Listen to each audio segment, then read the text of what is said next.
Everyone, this is Mr. Irvin, and this is a quick video on some tips and tricks on iMovie. And the first thing that I'm going to go through is how do you go about using the camera that you have on your MacBook to be able to record stuff and then throw it right into the movie project that you're creating. So one of the ways that you can do it is obviously there's this thing called import media here. And you can click this button here, and one of the options you can see right here is the FaceTime HD camera. And basically all it is saying, hey, you can use your camera to basically record and bring in some live footage. And that's kind of what you guys are going to be doing to be able to do that. But sometimes this part right here, like right now, I'm going to go ahead and just actually bring in a file. So if I already had a movie file, for example, I recorded something on my phone, and I'm just going to throw in the student completion rules here, and I already have a movie file, and I'm throwing it into here because this is where I'm importing the media. Then that little button disappeared as far as being able to go ahead and bring in, for example, to be able to use your camera. So the way that you're going to be able to access it again is you're going to have to go to File, and I don't know if you can see that File button up here, but anyway, you click File and then you hit Import Media again, and once again you'll have that option pop up where you can do the FaceTime HD camera, and you can continue to do that each time as you're working through your project. So that's how you record using your laptop as far as like live footage. Once you have something, you can bring it into here, and all I did is I actually used my Finder and I dragged and dropped it into this import media, or I can just drag and drop it right into the timeline itself too. So it was super simple. Once I'm ready to work with something, I actually drag it into the timeline, and you see how it compresses this down. Okay, so this is a pretty lengthy video, but it compressed it down. So I actually want it to be stretched out a little bit. So I'm going to use this toggle switch over here to just make that file a little bit bigger so I can actually work with it. So it's not just compressed into one thing. So this toggle will let you expand any of the timelines basically here. So this is 5 minutes and 50 seconds long, and I imagine that you're going to record something, and one of the first things you're going to want to do is detach the audio from the video file.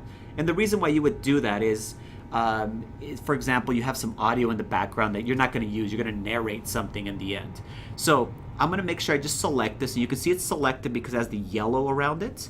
And then the next thing I'm going to do is I'm going to hold the control button down, and I'm going to click this file. And this is the most important menu right here that we're going to be working with. So the first thing that I would say that you go ahead and do is you say, I want to detach this audio from the video, because then we can just delete the audio and not mess with that video file.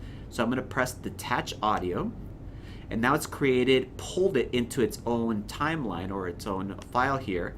And again, I can select either the video file or I can select the audio file. In this case, I just want to delete the audio file.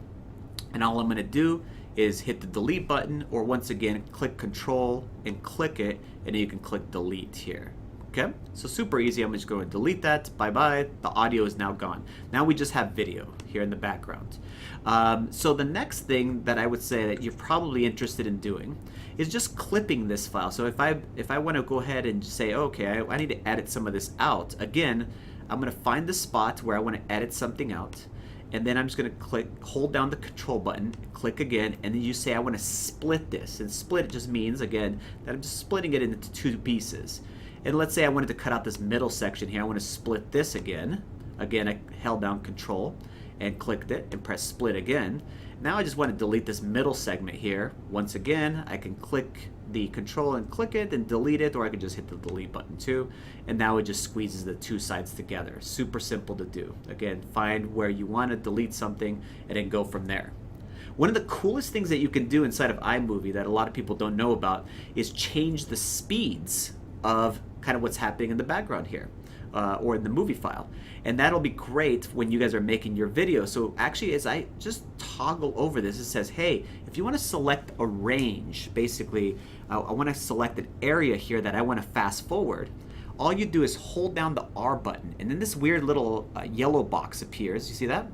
And now I'm holding down the R button, and now I'm going to use my trackpad to select a range here. I'm going to select these 17 seconds. Okay, so this is 17 seconds long. It told me that. And I actually want to change the speed of these 17 seconds. I want it to go in super fast forward. Okay, so the way that I'm going to do that is I already selected the range here. I'm going to go up to the top of the iMovie menu, and you can't probably see, but it's up here and there's a button called Modify.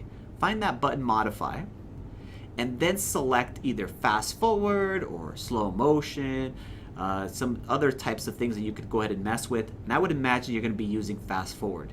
And you're going to be experimenting with this. So if it was 2 times, basically, it plays it at 2 times speed, it's going to reduce that file. I'm just going to do that right now. You see my range here, so I'm going to go fast forward 2 times, and you see it reduced it basically by half. And so now when it plays it, it's going to play it in a fast forward types of functionality. My face should start going like fast at some point in time there, and it just will go ahead and play through. You can experiment again with it and just see what actually works for you.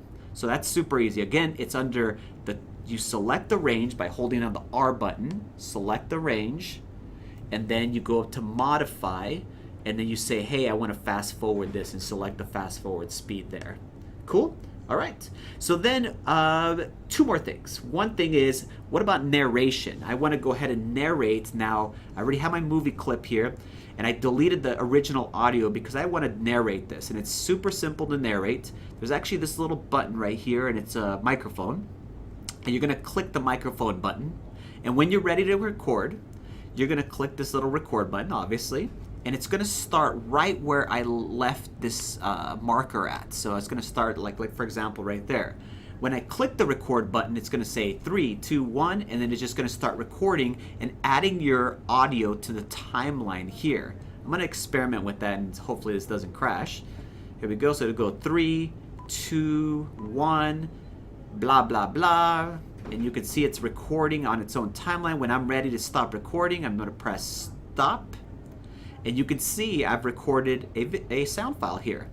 Again, I'm not sure if you know this, but you could also adjust the volume of this specific file by just kind of toggling over that line there and then dragging down the percentage.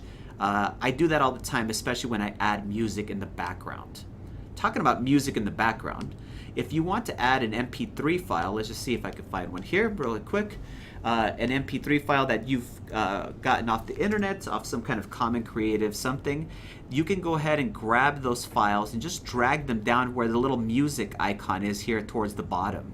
And again, you grab it. This is an MP3 file. I'm going to drag it down to wherever I want to go ahead and place it. If I want to place it beside something, I can, but I can place it right here as far as the music file itself, and then I can adjust the volume. Once again, I can click it, I can adjust the volume so it doesn't blast, and it equals out the sound between the narration and the background music. Cool? So that is the narration, and the music, you can add it very easily. Again, find it in your Finder, drop it into here, boom, you're done.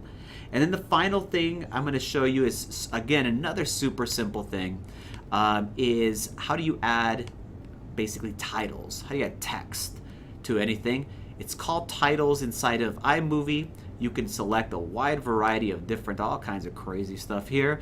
And really all you do is grab whatever you're interested in and you drag it right on top of the specific file. And when you're ready to edit the text, you honestly double click it and you just select the text here. You can change the font colors, the different fonts, whatever you would want. To be able to save all of this is actually super simple and just a weird process.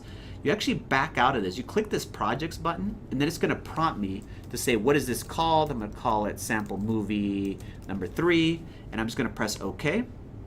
And then when I'm ready to go ahead and turn it into, for example, into Schoology, I'm going to select the file here and then click these 3 little buttons and then say Share Project. And I probably will select this one called File. And then make sure that this file size right here is less than 100 megabytes. This one is 108. I can change that resolution by the quality by either selecting low or change the resolution here to be able to change that file size, because I think it only allows for 100 megabytes inside of a Schoology submission. Cool. If you have any questions, let me know. I'm in the Media Center. Adios.